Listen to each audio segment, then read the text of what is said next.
Sinec. Começa agora o programa Família em Pauta, um espaço dedicado aos relacionamentos familiares. Falaremos com convidados sobre casamento, empreendedorismo familiar, pais e filhos, relacionamentos tóxicos, abusivos, entre outros assuntos que interessam a todos que vivem os mais diversos tipos de relacionamentos. Não percam, pois hoje o Família em Pauta traz um convidado muito especial, TV Sinec. www.tvsinec.com.br.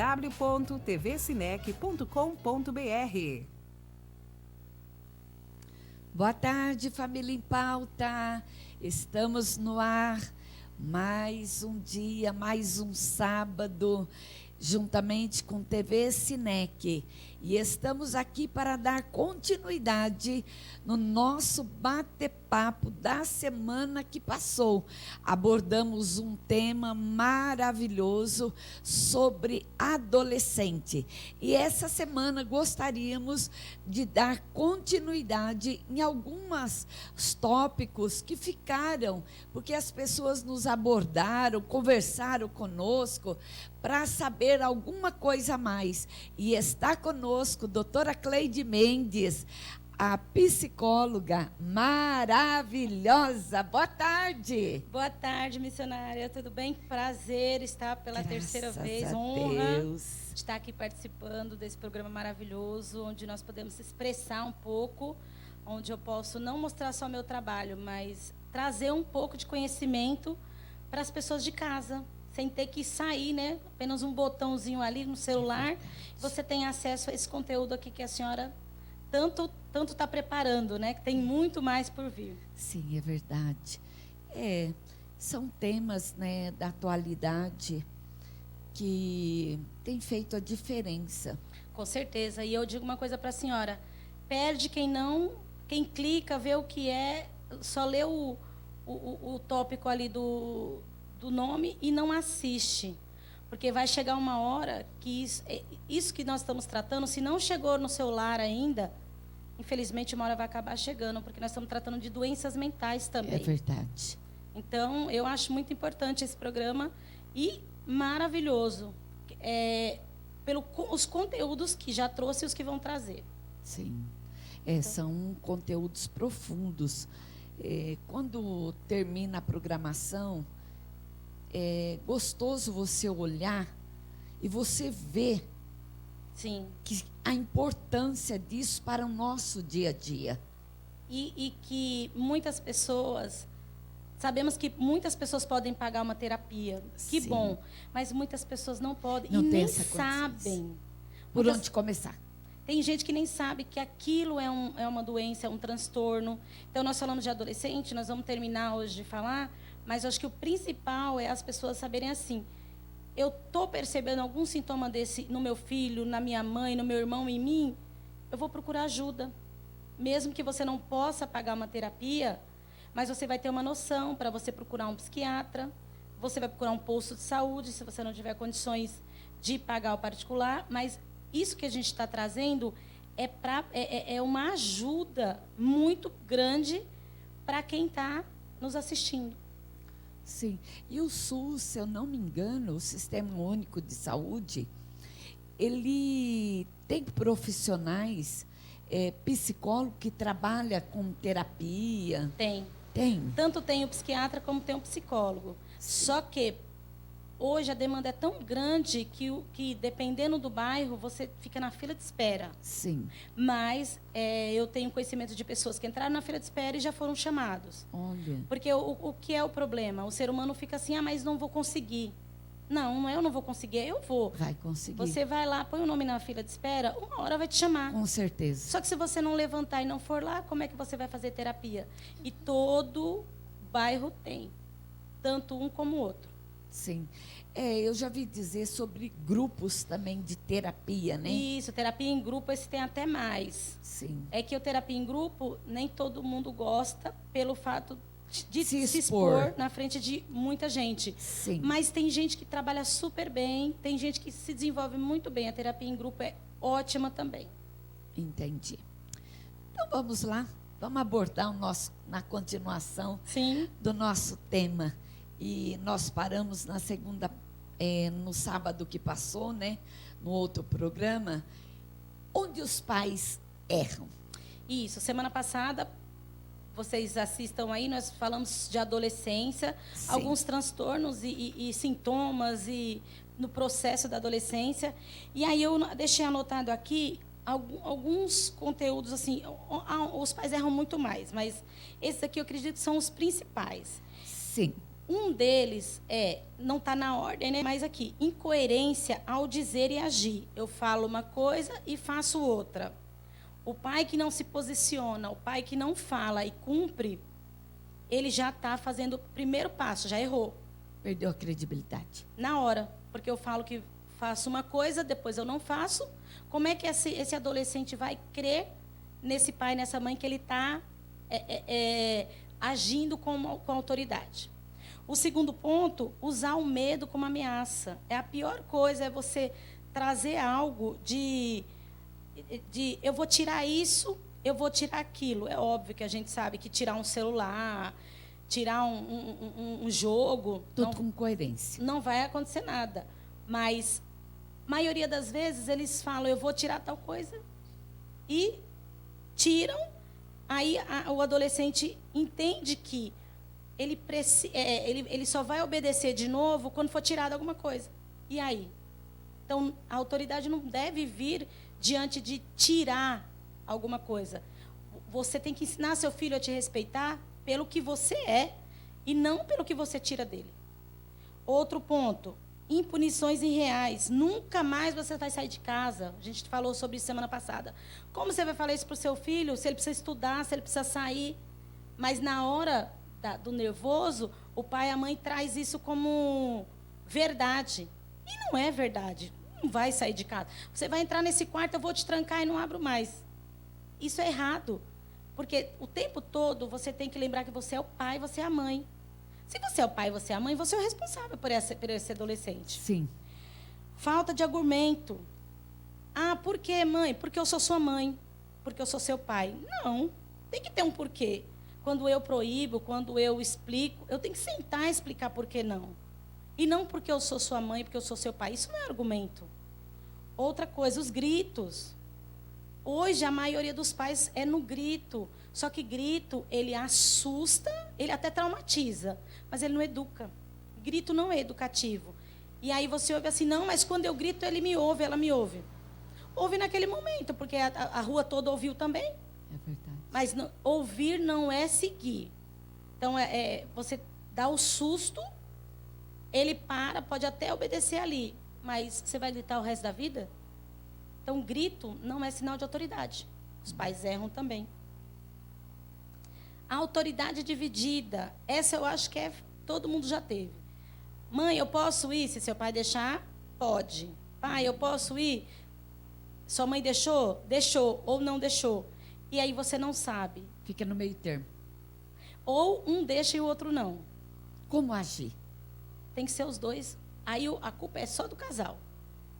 Tem que entrar num acordo e falar, quando um proibir, o outro proíbe também. Se virem depois para discutir o que aconteceu, não na frente do adolescente. Sim. Quando os dois concordem juntos. Porque antigamente isso até funcionava, na época dos nossos pais, nossos avós, era legal. Por quê? Porque não tinha o perigo que tem hoje. Então, era ir na rua, era brincar na rua. E hoje? Ele vai para onde?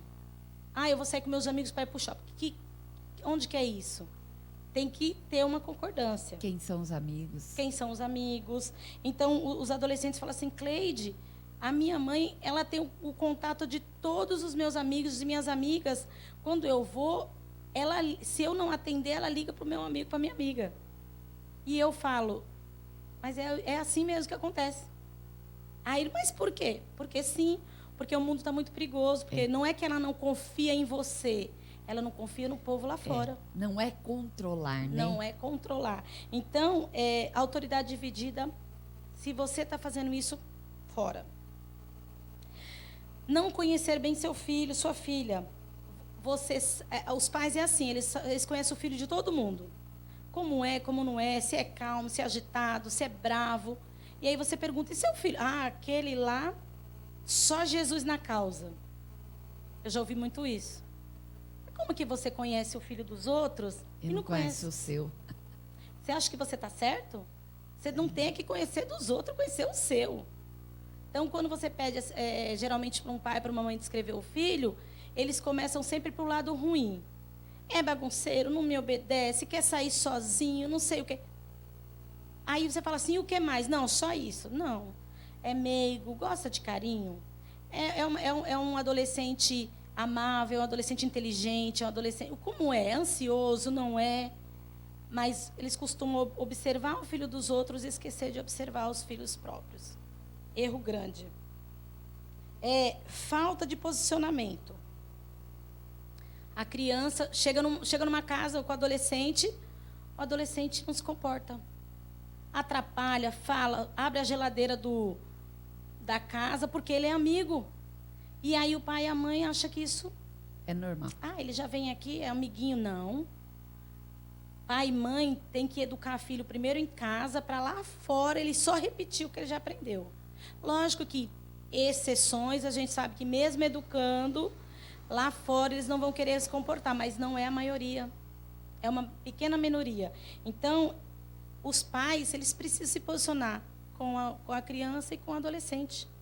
Tem que se posicionar. Porque não foi você que não é você que foi lá e registrou, não é seu, não está no seu nome, seu filho, sua filha, por que você tem medo de se posicionar? E quando você começa a fazer isso de pequenininho, você nem vai fazer quando adulto, porque você já ensinou. Sim, tem os limites. Que todos sabem, mas ninguém quer colocar em prática, infelizmente. Entendi. Voltando ao seu primeiro tópico, onde eu estava assistindo uns vídeos e, de repente, me deparei com um menino já na pré-adolescência e a mãe havia lhe retirado o celular. Confiscou, no vídeo.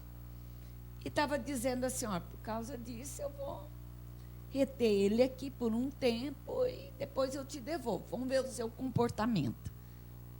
O menino simplesmente, eu não sei se você assistiu esse vídeo, mas ele repercutiu muito. O menino foi lá, catou a TV, jogou no chão, sapateou em cima, quebrou tudo. Eu acho que eu não assisti, eu só ouvi alguém contar. Aí, quando a mãe chegou, viu a TV toda estraçalhada. Ele falou, não, nós estamos quites, você pegou meu celular, eu quebrei a sua TV. Como o pai e a mãe podem agir nessa circunstância? Isso está vindo desde lá de trás, não tem mais como corrigir, passou, como que funciona? Tem como corrigir, porque, para tudo se tem um jeito, porém, isso não começou naquele dia. Não. Isso daí foi uma falta de limite, que é onde entra nos tópicos mesmo aqui, onde os pais erram.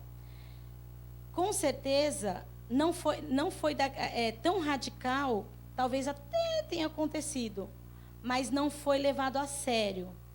Porque para o menino vir derrubar a TV, quebrar, como forma de punir, você tirou meu celular, eu estou te punindo. Sim. Ele não teve outra punição daquele jeito antes. Você vai deixando o celular, deixando. Quando você tira, o adolescente, a criança já está tão viciado que ele perde o controle. E ele faz isso, faz coisa pior. Então, é como se fosse um vício. O celular, o videogame está virando vício. Ele só não consome como é um cigarro, como é uma bebida. Mas a mente é pior ainda. Então, ele ali não era para chegar naquele ponto. E quando você deixa, eles estão agindo assim. Não necessariamente quebrando as coisas, sim. Mas eles sempre vão procurar um lado bem radical. Então, tem como corrigir, porque aí você vai levar esse menino para um psiquiatra, para ver como estão os nervos, para ver como está a mente. Só que eu acho um pouco tarde quando chega assim. Você tem que corrigir para não chegar a esse ponto. E principalmente quando chega na pré-adolescência, na adolescência, os hormônios ajudam. Já começa a gritar no organismo. Sim. Aí mais essa situação de você estar batendo de frente. É dizer, estou confiscando e está me contrariando. Sim. Aí os hormônios já não tá legal. Porque já vem vindo um transtorno dentro que você procura encontrar alguma coisa, uma saída, e você não sabe o que está acontecendo. Isso. Aí você olha para você no espelho, começa a nascer os pelos, a voz está engrossando, a voz está afinando, e isso vai...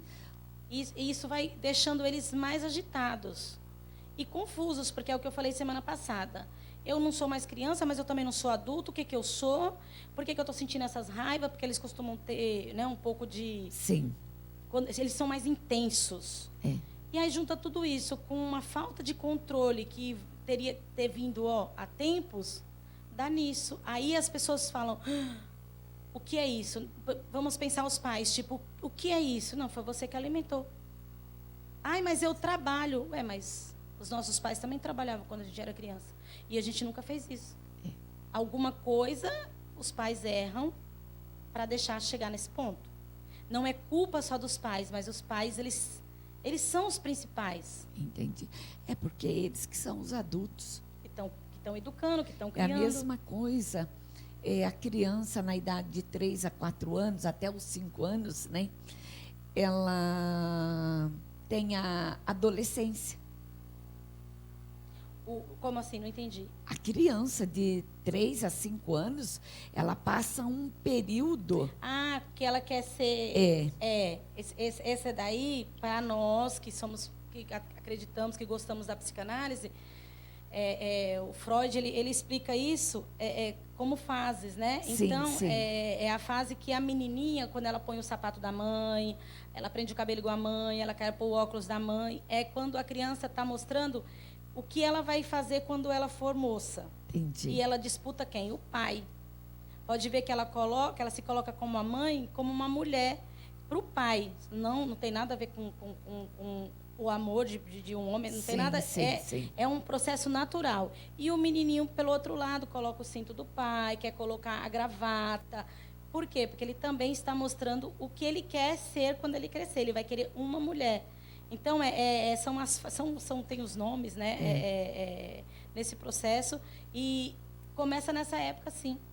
E aí a criança faz isso, né? Pode ver que ela tem ciúme do pai. Sim. A menina tem ciúme do pai, porque ela está dizendo, esse homem é meu. É É e o seu e é menino meu. da mãe. E o menino da mãe. Aí as pessoas falam assim, nossa, é interessante, porque a menina é ligada mais à mãe, o menino é sempre ligado mais à mãe e a menina ao pai. É verdade. Tem casos que não. Até porque nem todo mundo convive com os dois. Sim. Mas quando convive, é mais natural você perceber isso. O oposto. O oposto, sempre o oposto. Então, são interessante, fases. é muito interessante Sim. isso. Mas, então, tem conserto, então, essa juventude. Tem conserto, só que precisa trabalhar muito a cabeça desses pais. Por quê? Porque o jovem, o adolescente está passando por isso, vai chegar uma hora que ele vai ser adulto e ele vai ter que tomar uma decisão. Mas todo problema, quanto antes você tratar, porque é como uma doença. Sim. Eu descubro uma doença e não trato, quando eu vou tratar, ela já virou crônica. Sim. É não deixar chegar nesse ponto. É parar, o pai e a mãe parar e falar, eu estou fazendo certo? Será que tudo isso que ela falou, eu não estou fazendo, então estou bem? Não estou fazendo, estou ótimo. Mas e se eu estiver fazendo? Se eu estiver fazendo, eu vou me acalmar, eu vou pensar, vou conversar com a minha esposa, com o meu marido, com quem vive comigo, para a gente poder tentar mudar isso. Mudar a posição. Porque assim, mas e se ele sair de casa? Ele vai morar onde? Ele vai ser aceitado por quem? Mas tem casos, sim, a gente sabe que tem casos que eles vão, sim, que eles se viram. Mas não é todos, é um entre muitos. Sim, a minoria. Então, você tem que mostrar para esse filho, eu sou autoridade, você mora no que é meu. Não é para você virar um general. Sim. Uma general querendo impor uma coisa que você nunca fez antes. É tudo com muita calma. Tudo com decência, mas dá tempo. Ordem. É só você parar, analisar tudo que você está fazendo. E corrigindo aos poucos, porque é aos poucos, não é do dia para a noite. E quem não chegou nessa fase já vai trabalhando para não passar por isso. para não acontecer o que está acontecendo na maioria das famílias. Nos dias de hoje, Sim. que está meio complicado. Isso. Então, é possível, sim, melhorar. Melhorar. E o primeiro passo é a comunicação. Sem se falarem, sem você sentar. Porque, assim, sabe o que é interessante? Uma empresa, como que uma empresa funciona? À base de reuniões. Sim. Você já viu uma empresa, a pessoa abrir a empresa e, de repente, essa empresa subiu sem nunca ter uma reunião? O que é a reunião? É o conversar. Porque lá vão chamar de reunião. Mas na sua casa você não vai chamar de reunião, você vai de conversa. É um diálogo. Como é que eu conserto quando a empresa está toda errada? Eu sento, descubro aonde que está errando, por que está errando, quem é a causa. Se não tem causa, é todo mundo. Mas é essas reuniões... Tem que ter sintonia. Por que eu não faço isso dentro da minha casa? E muitas vezes o pai, ele é um empresário. Ele faz isso muito bem na empresa. E dentro de casa não consegue. Sendo que ele tem a receita. Tudo nessa vida é a conversa. É verdade, porque geralmente uma empresa que tem muitos funcionários consegue delegar todas as funções. E funciona. E a coisa vai, não é pela ordem, mas é na ordem. É na ordem. Então, é tudo. Por exemplo, para eu e a senhora chegar aqui, nós conversamos antes. Sim. Imagina se a senhora fala, Cleide, vamos lá, eu chego aqui. Tá, mas o que nós estamos fazendo aqui? Do mesmo jeito, Objetivo. É um diálogo de pais, mães e filhos. É verdade. Vamos sentar e vamos conversar. A família é uma empresa. E a mais antiga, a instituição. Tá desde que o mundo é mundo que tem essa instituição chamada família. É verdade. Mas parece que as pessoas perderam a ideia de como funciona. Se nós formos olhar para a Bíblia, olha, me veio à mente, quando Noé construiu, que Deus mandou Noé construir a arca, a primeira coisa que entrou dentro da arca foi a sua família. Para depois... entrar os animais. Porque poderia ter colocado os animais primeiro e eles entrado e fechado. Foi primeiro a família. Aí, filho, nora, sogra, seja lá quem foi, mas foi a família. Em primeira instância, foi a família que entrou. Porque é a prioridade. Foi realmente prioridade, família. E eu acho que, se a minha família não é a prioridade, pensando aqui no nosso tema, eu já estou fazendo errado. Quem é a sua prioridade? Ai, mas eu corro o dia inteiro, eu trabalho. Então, não é. O trabalho é sua prioridade. Então, a sua família está desmoronando porque não é prioridade. Ah, mas eu faço curso, eu faço não sei quantas faculdades, eu faço de manhã. A sua prioridade não é a sua família. Então, esquece que ela não vai dar certo. Então, você tem que ir para ela e automaticamente ir para os outros. Mas as pessoas estão começando lá fora para depois olhar para dentro. Aí, como é que vai arrumar? É verdade. Então, a família tem que ter um alicerce. Se eu estou pensando em criação de filhos, em manter casamento, é primeiro olhar para lá. É verdade. Mas que bom. Estamos aqui num bate-papo muito gostoso, maravilhoso. E vamos dar uma pausa para o nosso comercial. Você conhece algum agente de segurança pública? Se não conhece, fica antenado, ouve aí. Você vai gostar. Ou conhece algum policial militar, guarda municipal, policial penal ou demais agentes de segurança pública?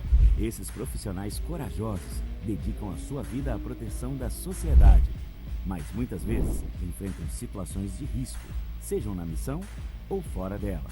A ADASP oferece assistência a todos os profissionais de segurança pública, como assistência jurídica séria, com plantão 24 horas, perícia técnica, indenizações em casos de acidentes com viatura e roubo de material bélico, auxílios financeiros nos momentos difíceis, descontos em produtos e serviços para economizar o ano todo e muito mais. Não perca tempo, acesse o site para saber tudo, www.adasp.com, defendendo aqueles que defendem. Família em Pauta, estamos voltando no ar. Nós vamos abordar um tema agora, doutora Cleide. Transtorno de ansiedade generalizada. Semana passada a gente deu só uma pincelada, né, sobre ansiedade, depressão, essas coisas. O o famoso TAG, transtorno de ansiedade generalizado, que é o vilão não só dos adolescentes. Nós vamos, né, falar um pouco agora, literalmente generalizando também, porque ele não acontece diferente no adolescente, no adulto, no idoso. Não, ele acontece igual em todos, para todos os públicos. E aí as pessoas falam assim, mas eu sou ansiosa, então eu tenho um transtorno, porque desde criança minha mãe fala que eu sou ansiosa. Não. A ansiedade natural, todos nós temos. Todos nós somos ansiosos por natureza. Aquela ansiedade de uma entrevista de emprego, aqui, antes de começar, aquele friozinho na barriga. Eu vou conhecer os pais do meu namorado, da minha namorada. Normal, isso daí é natural, você não tem transtorno. Quando que eu tenho transtorno? Quando eu começo a ter os sintomas. O que é um transtorno? É algo que me prejudica.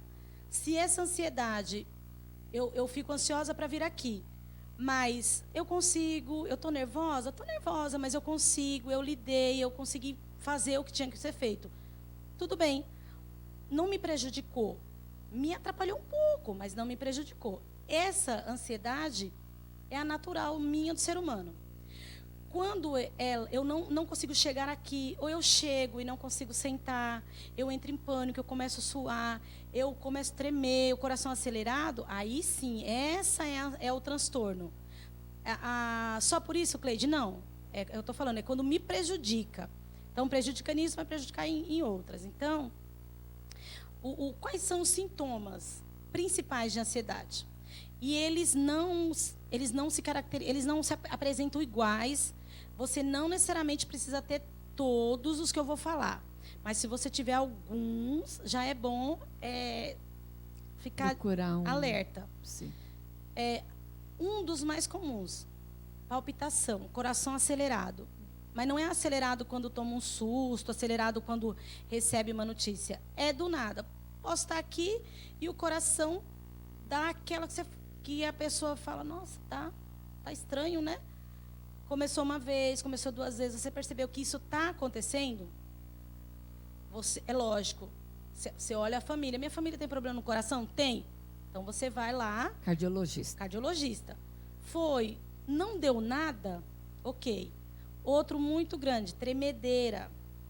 E não é aquela tremedeira, digamos aqui, eu estou aqui, estou nervosa. Aí dá aquela tremedeira. É uma tremedeira que eu não estou nervosa, mas a minha mão, a minha perna, o meu braço, e tem gente que treme o corpo todo. É outro sintoma. Outro sintoma que costuma aparecer muito. Vamos lá, que é tantos. Vamos lá. O choro. O choro, como que funciona o choro? Mas eu estou triste. Aí eu chorei. Não, então você não você é normal. Está triste. Mulherada na TPM. Eu sempre choro. Você não está com ansiedade. Você tem que ver. É normal. Mas o choro da ansiedade, ele vem do nada, ele fica um tempo, muitas vezes. E se alguém pergunta, por que você está chorando? Não sei. Mas você está lá se acabando. Não é um chorinho de cair 2 lágrimas. É choro mesmo. E aí... Que ninguém não pode nem falar nada. Nossa, que bom te ver. Fez uma voz mais carinhosa, aí que chora mesmo. Se você tiver já porque ele vai meio que te avisando. Você não estou bem, não estou legal. Aí, às vezes, uma pessoa chega perto e fala assim, você está com uma carinha. Se a pessoa já estiver na crise... Ela desaba. E aí, se você falar, o que eu fiz, fui eu? Não foi. Mas... E esse choro, ele apresenta no serviço. Principalmente que as pessoas estão trabalhando. Então, assim, a agitação do momento. Às vezes, a pessoa está lá preocupada para entregar alguma coisa, não consegue, ela já chora. E outros, vamos lá. Suadeira nas mãos. A mão está aqui, é uma sudorese que não dá conta. E aí você fala, mas está tudo bem? Não, começou agora. Essa também se caracteriza muito. A pessoa não tinha aquilo e, de repente, tem. Dor no peito. A pessoa sente aqui como se tivesse batido. Queima. Que põe a mão assim e fala, está dolorido, mas eu não bati. E um muito comum, como o choro, é a angústia. É uma angústia. Parece que vai acontecer alguma coisa ruim, parece que vai chegar a qualquer momento alguém com com uma notícia assim mas não chega. Não É a ansiedade. É a ansiedade. Essa, hoje eu ouço mais essa, da angústia. Falta de ar. Como assim falta de ar? A pessoa tenta respirar, mas o ar não está para ela. Então a pessoa passa o dia, não chega. E aí, isso não podemos esquecer que essa ansiedade pode gerar também a depressão. A depressão, a síndrome do pânico, umas fobias, fobia social. Tem muita gente com fobia social e ansiedade não sabe. Acha que está com pressão baixa, que está com labirintite. Pode falar. Então, a ansiedade é a causa da depressão? Não. Não. Eu posso ter só ansiedade e nunca ter depressão. E eu posso ter depressão e nunca passar pela ansiedade. É que hoje a ansiedade chegou em muitos lares. Sim. E aí ela está aí, assim, pulando, porque a pessoa está com todos esses sintomas, às vezes até mais, mas está procurando outra coisa. Eu acho que é labirintite, porque tem pessoas que falam que no sintoma de ansiedade e na angústia também dá tontura. Aí a pessoa fala, minha mãe tinha, meu pai, minha avó tinha labirintite, deve ser isso. Não é. Não. Por isso que você tem que sempre procurar um médico primeiro. Ansiedade. É uma falta de vontade de fazer as coisas, de sair. Por isso que tem pessoas que ela não tem ânimo. Ela tem algum desses sintomas e falta de ânimo. Só que ela não foi ver. Porque o que você faz quando acontece isso? Procure um especialista que vai fazer exames de hormônio, porque tem muitos hormônios Sim. que, quando eles abaixam, a pessoa tem esses sintomas.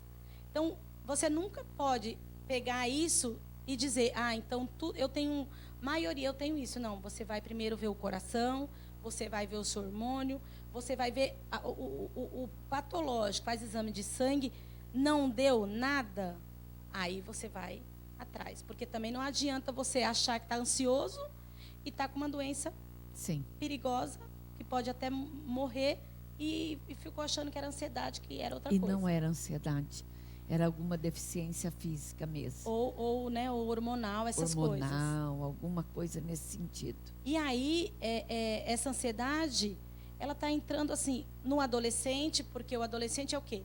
Ele vai fazer prova, ele vai fazer Enem, o adolescente já chegando nos 18. Ele vai fazer inúmeros vestibulares. E aí o que acontece? Se a família não cuidar e não tratar, ele não consegue. Porque se ele conseguir chegar na prova, quando ele olha, ele entra em crise. Cadê a prova? Me diz uma coisa, o que você me fala da ansiedade, do medo? A ansiedade que tem medo, essa entra as fobias sociais. Porque, assim, nem toda pessoa que tem... Porque tem gente que é assim, medo da noite. Eu conheço pessoas que têm medo da noite. Mas elas são ansiosas? Não. Não, aí não está ligado.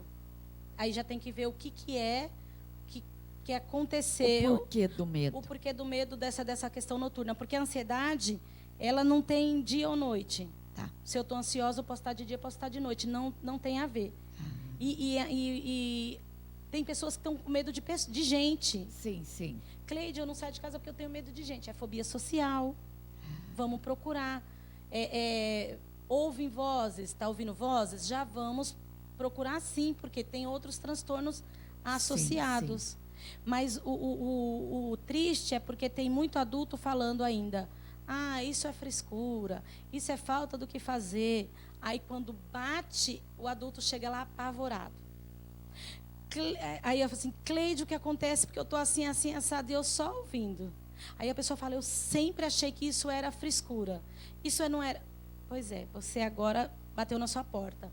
Então, ao invés de ficar julgando,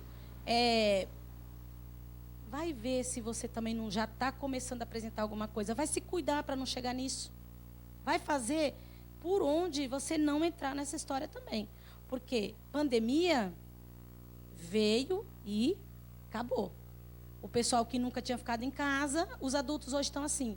Ai, Cleide, eu sempre tive uma vida normal, nunca senti nada. Só que depois da pandemia, aí eu pergunto, mas o que você fazia na pandemia? Nossa, eu ficava só em casa. Aí eu entrava Gerou medo. o desespero, o medo do desemprego, o medo de nada dar certo. Ansiedade. Muita gente ficou ansiosa nessa pandemia. Aí descobriu que essa ansiedade não era só ansiedade, porque aí entrou esses sintomas. Já tinha, né? Se Só tinha, foi um alerta. acredito que tinha já alguma ansiedade, a correria nem deixa, porque tem gente Não que... percebeu. E aí se encadeou. E outros não tinha nada, e o ficar preso, os casamentos. O pessoal nunca tinha ficado o dia inteiro com a esposa, com o marido. É verdade. Quantos não acabaram? Foi muitos. Porque passou A convivência. a conviver. E aí falou, quem é essa pessoa? Eu casei com essa pessoa, nem sabia. Porque não via como viu na pandemia. Sim. Porque só se encontrava à noite. E tudo, a maioria está gerando ansiedade. Sim. E ainda vem mais. Cada dia tem gente chegando. E muitas pessoas gerando até espírito de loucura. Porque se você não cuida... Porque não se cuida. Se você não cuida, atrapalha tudo, né? Sim. Vai deixando... Por que muitas pessoas, essa ansiedade não deixa você ser habilitado, motorista? Quando a pessoa tem ansiedade e não consegue dirigir, aí ela precisa ver o que ela está tendo, se é... Porque não é, a ansiedade em si, só ela, a TAG, ela não impede você de dirigir. Porque eu conheço muitas pessoas que não têm habilitação e não conseguem dirigir. Por quê? Então, aí é isso que se ela tiver só... Porque tem gente que tem o medo de não conseguir... Porque quem dirige não controla só ele precisa ficar olhando tudo, né? Para evitar acidente o tempo inteiro. Sim. Tem gente que acha que realmente não vai conseguir, então nunca testou. Só tirou a carta, fala, não consigo. Em São Paulo não dá, se fosse no interior eu tentaria. Num lugar mais... Tem gente que só dirige na rodovia. É verdade. E não dirige aqui por causa dessa cidade, loucura. Aí você tem que perceber o quê? Eu só não dirijo, ou eu tenho medo quando eu entro no carro. Porque tem gente que tem a fobia do carro, fobia do ônibus, fobia do trem, fobia do elevador. Aí você já vai ver se você não está ou se você não tem claustrofobia, ou se nem e está desenvolvendo aí alguma coisinha de ansiedade também. Entendi. Olha, é muita coisa envolvendo ansiedade. É verdade. O CID, que é o Manual das Doenças, Internacional das Doenças, se eu não me engano, são 10 classificações de ansiedade, só de doenças, né? Que quando você vai no psiquiatra, ele pode diagnosticar e passar o CID. Sim. Existe algum teste para que eu possa detectar a ansiedade? Tem sim, tem os testes de ansiedade, só que assim, os testes, eles não são desenvolvidos, nem teste é desenvolvido no Brasil. Tá. Tudo vem lá de fora. Então, você nunca pode se basear só pelo teste. Você nunca pode pegar o teste e bater o martelo. Sim. Falar assim, não só para ansiedade, vamos falar no geral. Depressão, outras coisas. O teste, ele é uma base. Por exemplo, eu posso estar atendendo a senhora. E aí eu desconfio, eu falo, nossa, eu acho que ela tem tal transtorno X. Sim. E aí eu estou ali na dúvida, e eu leio, e eu volto, aí eu vou aplicar um teste. Porque tem pessoas que escondem. Sim, tem gente que não consegue falar sobre, e o teste não mente, né? Porque o teste você nunca pergunta o que a pessoa pensa que você vai perguntar. Então, você põe o teste lá para ela. Então, digamos, eu estou com a senhora e eu tenho dúvida de tal transtorno na senhora. Mas eu pego, como eu vou fazer? Eu aplico um teste. Aí o teste me traz mais a certeza... Traz um norte. Que é isso. Mas ele não vai... Você não pode passar... Aí eu vou encaminhar a senhora para o psiquiatra, porque digamos que a sua questão precisa tomar medicação. Eu não posso mandar para o psiquiatra dizendo a Miriam tem transtorno X. Não. De acordo com a minha análise, a forma que venhamos trabalhando, o que ela me apresenta, a apresentação histórico de alguns testes, me parece, eu acredito, ela pode, talvez, esteja com um transtorno X. Ou está desenvolvendo. Está desenvolvendo esse transtorno. Então, você nunca chega com...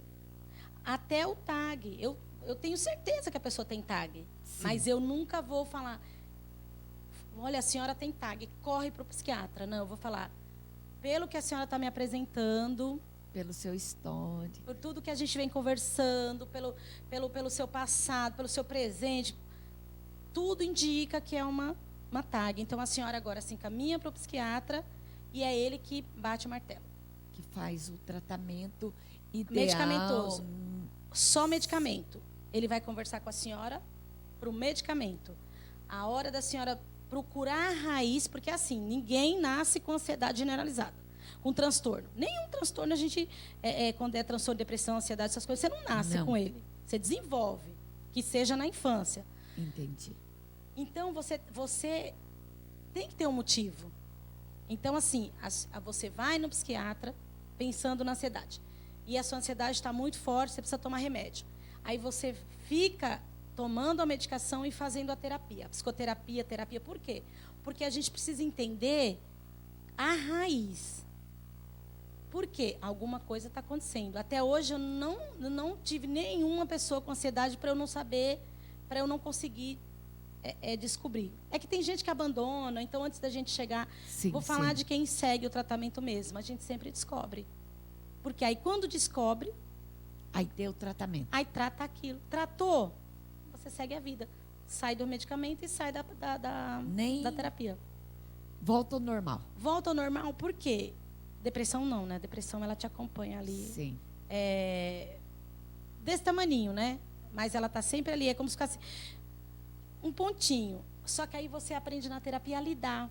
Então, antes a depressão manda em você, ela te joga na cama, ela quer que você tire sua vida, ela tira tudo. Mas quando você aprende a tratar, aí é a sua vez, porque você aprende a identificar. Dominar. Aí você domina. Ansiedade é a mesma coisa. Nessa terapia, você encontra a causa. Tratou, saiu do medicamento, saiu da terapia.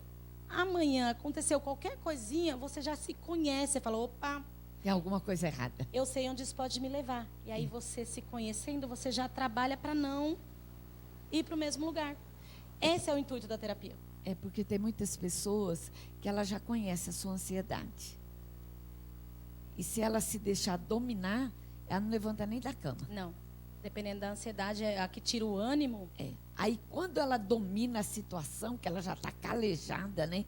Com isso tudo, ela fala, não, eu já sei a causa. Sim. Um aborrecimento, qualquer coisa aconteceu no meio do percurso, aí ela vai lá, ela já se domina. Ela fala, não, ansiedade, eu sei que você quer bater na minha porta. E ela nem deixa chegar. Por exemplo, vamos pensar em uma que a pessoa seja o casamento. O gatilho da bendita ansiedade é o casamento. Sim. Toda noiva. E aí, vamos pensar agora no casado. Eu estou no casamento, tudo, e de repente eu fiquei adoecida, né? Fiquei doente, tive essa crise por causa do casamento. Aí as pessoas falam para mim assim, Cleide, tá, o gatilho é meu casamento, então eu separo? O que a senhora acha? Digamos que a senhora está com ansiedade, o gatilho é o seu casamento. Aí a senhora vai fazer um tratamento. Todo mundo fala isso. E agora, eu separo porque o gatilho é o meu esposo, o meu casamento. Eu faço o quê? Eu vou embora, ele vai embora? Como que você se livra? A maioria já quer separar.